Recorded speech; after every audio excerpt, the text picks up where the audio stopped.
안녕하십니까. 일산 앞선 치과 Hello, 김용진 원장입니다. I'm Dr. Kim Yong-jin of Ilsan Opson Dental Clinic. I have prepared online lecture about OneGuide with dental TV. I will not be able to tell you a lot of stuff, but I would like to give you some useful tips in using OneGuide clinically. I hope this becomes of great use for you.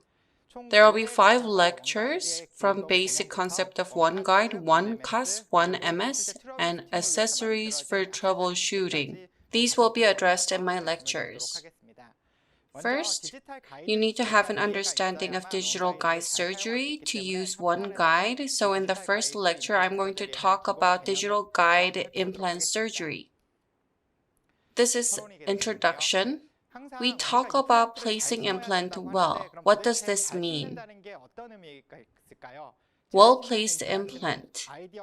This is placing implant at the center of prosthesis. This is well-placed implant. How about this?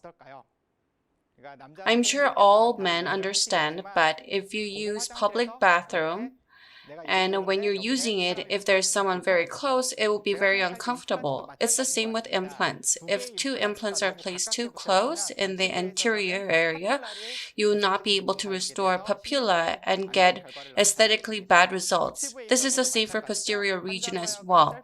You need to give patients self-cleansing space to allow good oral hygiene, or else there could be various implant-related issues. To give you more specifics, mal-positioned implant cause various problems. First, it's very unfavorable for biomechanic. They can lead to abutment fracture, implant tearing, or abutment screw fracture. A lot of machine-related complications can occur. As you can see in the anterior area, it's aesthetically very bad. Even if you have delivered the crown, if the patient cannot manage oral hygiene, there can be various maintenance-related issues. Malpositioned implant can cause various issues, and for dentists, it can be very problematic. As you can see, it's difficult to say this implant is aesthetic. It's the same in the posterior area. CAD-CAM abutment is recently used a lot, and people use custom abutment for prosthesis, but in terms of maintenance, as you can see, these problems can occur. A patient came in complaining of continuous inflammation and bleeding in gingiva around the implant. As you can see, that implant position is very bad. Mesiodistally, it's unfavorable. You can only see mesial distal position on panoramic image. Prosthesis was removed and decision was made to remake the prosthesis. The bridge on top, on upper left, the bridge was removed, and if you look here, you can see buccolingual position, which was not seen on panoramic image. Abutment screw access hole was too buccally inclined, so all 3 implants, the screw access hole was buccally inclined. Buccolingual position was very unfavorable. Implant was buccally inclined, so abutment had to be excessively extended towards the palatal. So abutment was removed. Take a look at this. The abutment emergence angle, it was excessively bent. Patient was not able to manage food impaction below there. Below the abutment, continuous gingival inflammation was caused. Because it was like this, the patient, whenever he or she brushed teeth, there was discomfort and bleeding. If we remake a crown and do prosthesis, will we be able to solve the issue? No. I talked with the patient again and decided to remove the implant. I removed all 3 implants placed, and because it was maxilla, I did not use EFR kit and used a fixture driver and taper kit and reversed it out. Good position. In terms of buccopalatal and mesiodistal, in order to place implant in a good position, drilling was done again towards the palatal. Osteotome was used to lift the sinus floor, and 3 implants were placed in good positions. As you can see, number 24, there was continuous peri-implantitis and there was buccal bone loss. In order to regenerate it, allograft and Osstem os builder was used and transmucosal GPR was done. Surgery was complete. Let's look at the panoramic image. Mesiodistally, the implant was placed very nicely after final prosthesis. Mesiodistally, implant was placed very well, so implant is positioned at the center of prosthesis. As you can see, emergence profile is very nice, and the patient has space to do self-cleansing and oral hygiene can be maintained easily. To compare, let's look at before removing prosthesis and implant. Implant has good mesiodistal position and buccolingual position and placement depths. This is the prosthesis. As you can see, cleaning space is there. As you can see in this case, implant placed wrong. Even if you use custom abutment, you cannot create a happy ending ultimately. The purpose of placing implant is not to make a crown, but to make a prosthesis where the patient can maintain it easily.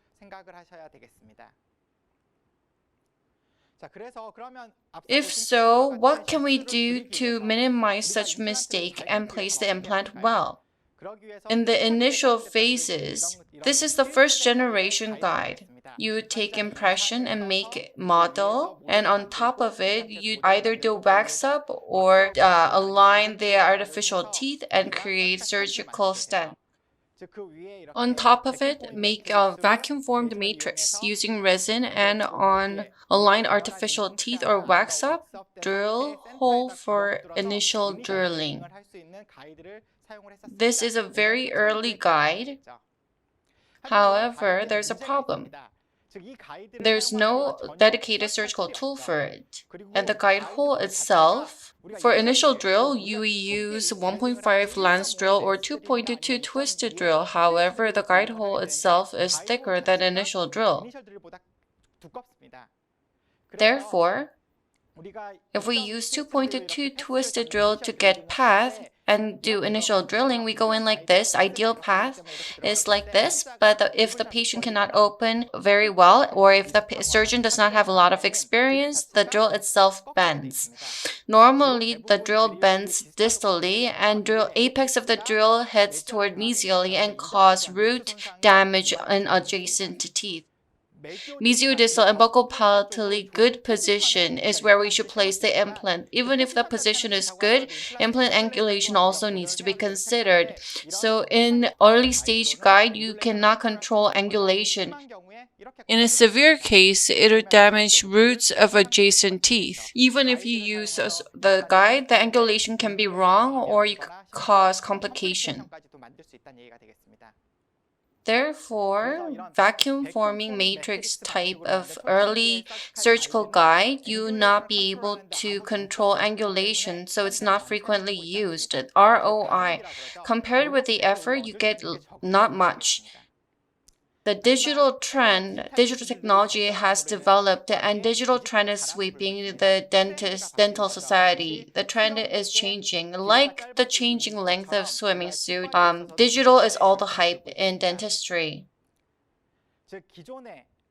As mentioned earlier, analog type guide or guideless surgery, if you call that analog type, these days digital is all the trend. I'm an oral surgeon, and rather than changing fully digital, you can use some benefits from analog method like feeling the bone. But in order to routinely place the implant well, you also need to utilize the benefits of digital. That's why I want to use Digitalog, the middle between analog and digital. First digital experience was guide surgery. In my opinion, digital guide surgery, if you're a good surgeon, you would be able to do it better. And if for novices who fear doing surgery, I think you'd be able to do it more easily. However, digital guide surgery is not perfect solution. You need to master analog techniques. Digital guide surgery has become popular because of CBCT. Cone-beam CT is widely used, and you can see teeth, bone, anatomic structure, mandibular canal, sinus, floor. You get accurate information of anatomical structure. And this has made guide surgery possible. Without CT, digital guide surgery might have been difficult. Another major contributor is CAD program. There are a lot of virtual planning software. Blue Sky Plan from Blue Sky Bio, or Implant Studio from 3Shape, ExoCAD's ExoCAD Plan. There are multiple software where you can plan implant placement. Based on the CT data gathered, you can plan implant placement. That's called CAD program. As you have seen, you may have good planning program and may have perfect implant placement plan, but if you don't have enough confidence in making it a reality, or if you don't have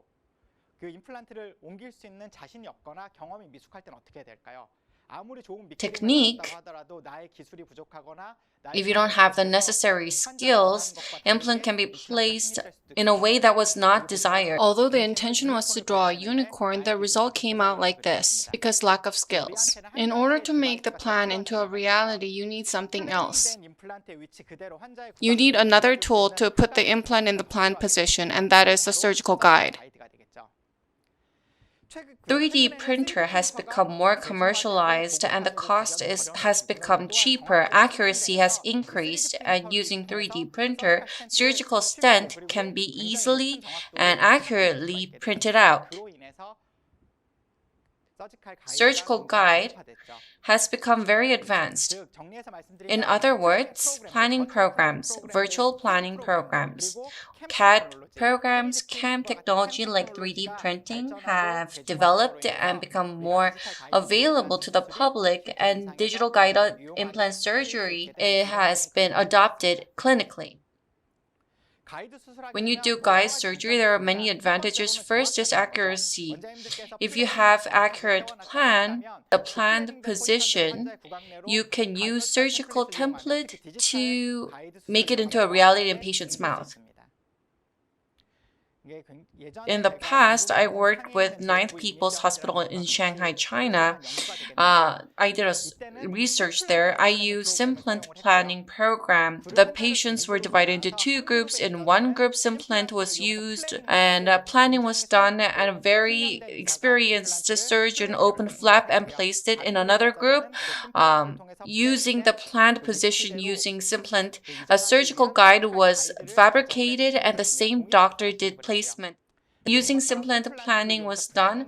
In one group, brain guide surgery was done. In other words, based on the surgeon's experience. In another group, digital template was used for implant placement. Regardless of how experienced you are, digital guide surgical template showed higher accuracy. Regardless of your expertise, the digital guide surgery was very useful. From patient's perspective, it is less invasive, so it's comfortable. Post-surgery discomfort is minimized. Flapless surgery in most cases is possible, so it's very good for the patient. The surgery time is reduced and it becomes less invasive.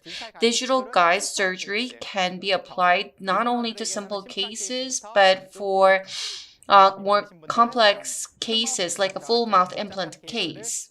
I think it will be of great help regardless of whether you're a beginner or experienced. In order to do digital guided surgery well, you need to understand the overall workflow of digital guided surgery. You need to understand it to maximize accuracy. Let's look at the workflow. This is the overall workflow. Let's take a look at closer look. As mentioned earlier, you need to take CT. This needs to be done accurately.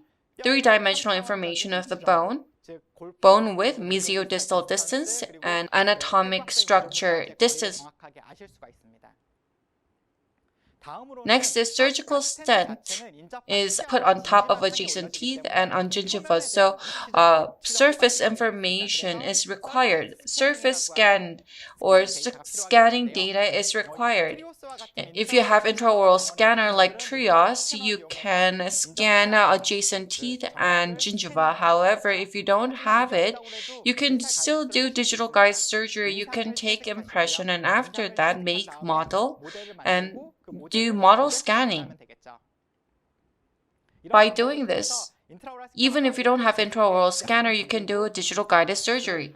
Even with model scanning, if you can take accurate impression, you can get accurate result.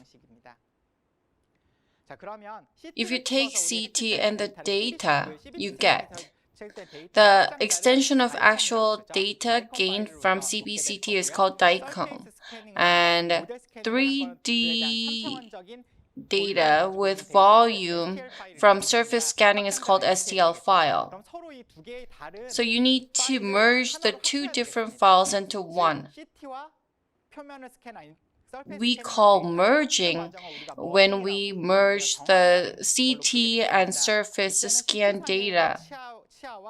And the teeth on CT and teeth on surface scan is superimposed. Merging is very important. If merging is done wrong, everything goes wrong. Implant placement planning is done on CT data, and a surgical stent is made on surface scan data. If this goes wrong, implant placement position becomes wrong. Merging is a very important first step. As I told you, by superimposing teeth, CT data and intraoral scan data, or surface data is merged. After you do model scanning or intraoral scanning, you design the tooth. Prosthesis design is done, and consider the relation with opposing tooth and design the ideal prosthesis and put the implant at the center of the prosthesis. This is top-down approach or restoration-driven implant placement. In the past, we would open flap and place implant where the bone was good, and then make a crown. If you use digital guided surgery, you would design ideal prosthesis and put implant at its center. Top-down approach is made possible. This is the case that I planned on CT. My area of interest is cut here. On the model, as you can see, on the right is model scan image, on the left is CT. I'm going to merge them. I'm going to superimpose the teeth and get accurate merging and model scanned image. I'm going to design ideal crown. Angle, size, and length can all be adjusted. The purpose of placing implant is to create ideal prosthesis. So you design ideal prosthesis first. And once this is confirmed on CBCT image, you put in the implant library. By doing this, you can see where the implant is and what depths at where area and where the screw access hole goes on the prosthesis. If you place implant like this, you need to choose whether this is going to be screw retained, or if the screw access hole goes labially, you can choose cement retained type. You can predict ahead. On CT, You can check whether there is bone defect or whether the buccal wall is thin or not. You can also adjust the implant angle or position. This is how planning is done. The plan position. If you like everything, following this position, drilling and implant placement needs to be guided by surgical stent, and this stent is created here, like this. Implant position and angulation is confirmed, and after that, guide hole is created. To support this, additional elements are encompassed in surgical stent. The margin of surgical stent can be adjusted. This is how it's fabricated. This is digital guide surgery. Once surgical stent design is complete, you can extract STL file. And using this, by 3D printing, you can fabricate. At Osstem's OneGuide Center, for guide implant placement planning is done, and once you confirm it, the surgical stent is designed, fabricated, and delivered. Once the fabricated surgical stent is delivered to the clinic, you can position it during surgery, and using OneGuide kit, you can do the drill. As mentioned earlier, digital is all the hype. So all implant companies have launched a dedicated digital guide implant surgery system for implant placement. Osstem's digital guide surgery system is OneGuide. Each company has different digital guide template. Some have metal sleeve, some have offset, which I'm going to mention in the next lecture. Offset has fixed type and variable type, and offset length is all different. If you want to use OneGuide well, you need to understand its characteristics.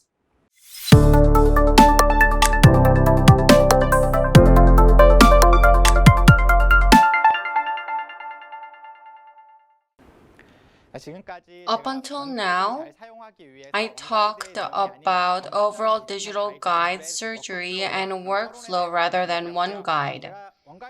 As I do OneGuide course, a lot of people asked me the following questions. The most frequently asked questions: what do I need to use for planning program? Is there Osstem implant library? Can I place Osstem implant using this? Currently, in order to use Osstem OneGuide, you need to use Implant Studio from 3Shape. It's very fancy and expensive. It's a very great program. Osstem implant library is included there. And OneGuide library to create OneGuide is also included. If you want to use a free program, currently Osstem is developing and preparing to launch its own program. If you can get your hands on that, you can use it to make a Osstem dedicated guide. What should I do to create my own guide? Up until now, rather than fabricating it yourself, it's better to request to Osstem's Digital Center. You get a basic idea of the overall workflow, and you get a sense of what needs to be done to get an accurate guide. You need to do that first and then proceed with making your own guide. In order to do this, you need a planning program as well as a 3D printer. In order to have 3D printer and planning program at first, you may need to make some investment, but if you want to do it yourself, that could be the way. Third, if you do guided surgery, is it all flapless surgery? So I was going to talk about this on my 4th or 5th lecture, but not all surgery is flapless. A lot of people think that digital guide surgery is flapless surgery, but not necessarily. You can get more predictable result flapless, but you don't always do flapless surgery. This was the first lecture of digital guide surgery, and on the next lecture, I'm going to talk about OneGuide and benefits of OneGuide kit as well as OneGuide system. Thank you.